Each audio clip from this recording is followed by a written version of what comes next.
Good morning, everybody. It's Friday morning, ready for this morning's devotion, I hope, and a fantastic weekend ahead of you. We're coming to the sort of climax of the demise of King Saul in the story in 1 Samuel chapter 15. We're there now. And Saul continues just to fail one test after another. After the last incident, he did do a couple of good things.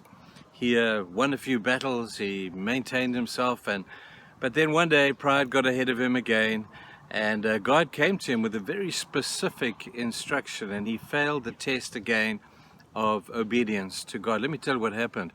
God came to him through Samuel and said to him, Saul, I need you to go and wipe out the whole Amalekite crowd, the whole Amalekite nation there.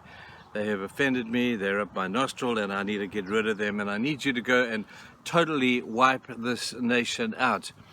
So God gives him very clearly that instruction.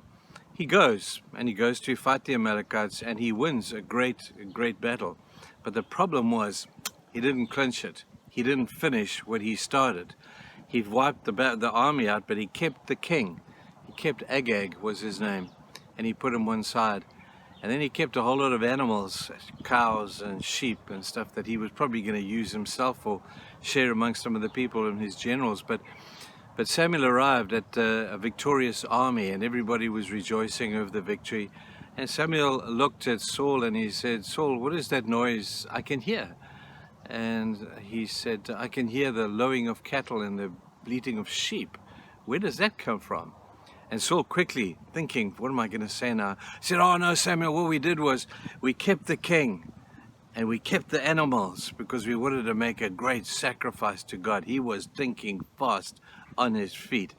But Samuel was far too sharp, and he said, you are lying. And then he comes with that beautiful expression. You read it in 1 Samuel 15, where he says, what does God require of you? God doesn't require sacrifices. He wants obedience. And you look and say, is that it? Well, apparently, according to this passage, that's kind of it. In verse 15, he says, does the Lord delight, this is verse 22, does the Lord delight in burnt offerings and sacrifices as much as in obeying the voice of the Lord? To obey is far better than sacrifice. So we learn a lesson here today. God is attentive to the little details of our lives. When God gives us a very specific instruction, He judges it by the outcome of total obedience. Most of the time, we just have to walk with an attitude of obedience, but when God comes with a very specific instruction, people take note of the detail of the instruction. You might be sitting, listening to a sermon, reading a book, having a conversation with someone, and you just know that you're hearing from God. There's that voice in the back of your mind that is very specific and very direct to you, and you're in your heart you just know that that's not normal, but that is God that is speaking to you. That's what I'm talking about. When you hear that voice, don't harden your heart. Don't put it to one side and say, well, I'll do it the way I want to do it. Listen for the detail of what God would want for you to do. I can personally testify, in my own life, that there have been times, and I'm not saying that I hear a word, a moment from God directly every time, do this, turn left, turn right. No, I don't hear that. But there are times when God specifically says something, and if I don't do it, man, I just know it. I just know it. Obedience is better than sacrifice. And as at the end of the day, this was what Saul's demise was all about.